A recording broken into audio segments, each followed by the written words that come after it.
drugs were just everywhere. We're gonna go from bench warmers to winner. And I'm gonna tell you a story about HUD. See, I've known HUD since he was in high school. His parents had just divorced. He had great potential and his coaches could see it, but he never saw the field. I mean, had potential to be one of the biggest kids to play football, but he didn't know how to harness his own gift. And on top of that, took care of his little brother. He picked him up from school every day.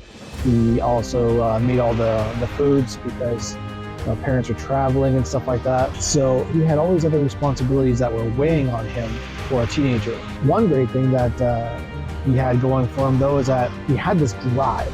He wasn't going to settle for just being mediocre. He had this drive. When we met, the very first thing that we talked about was, what is it going to take to get from not even being dressed for every game to going out there and just kicking some ass? And so we decided that, you know what, in order to make that happen, a few things needed to change. One thing was for sure is that he had to start making his own food because he was relying on all his junk when it came to recreational stuff. It was a problem, all the things that teenagers go through. And especially in the area where he was living, it was really prevalent that drugs were just everywhere. And he didn't see a problem with some of it.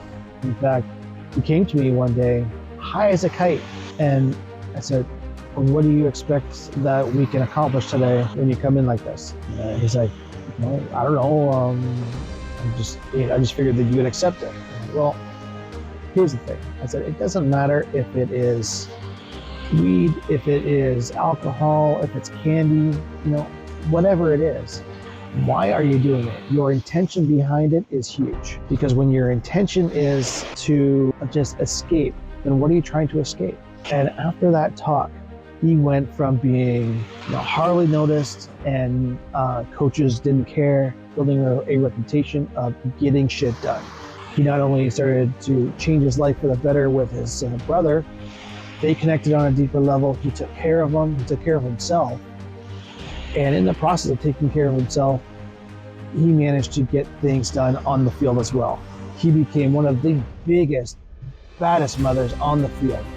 And within 1 year, this guy went from where he was, not getting noticed and not dressing every game, to winning the not only offensive player of the year, but offensive and defensive player of the year. Not bad at all. I mean, he became not only bigger, faster, stronger, but mentally, he was more resilient. He didn't take shit from anybody, but at the same time, he knew to pick his battles, and he was super smart. Even in school, he became a student athlete. And this made his parents not only super proud, but they stepped in to help him in any which way that they could. You're doing great. What else can we do to help and get you to another level? We've been working for a number of years, and he made his way from high school to working or playing juniors.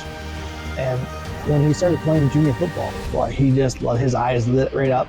And where did he go? He ended up becoming a police officer, serving the public, and also serving himself, where it could have been so different at just one more wrong move. So happy for you, HUD.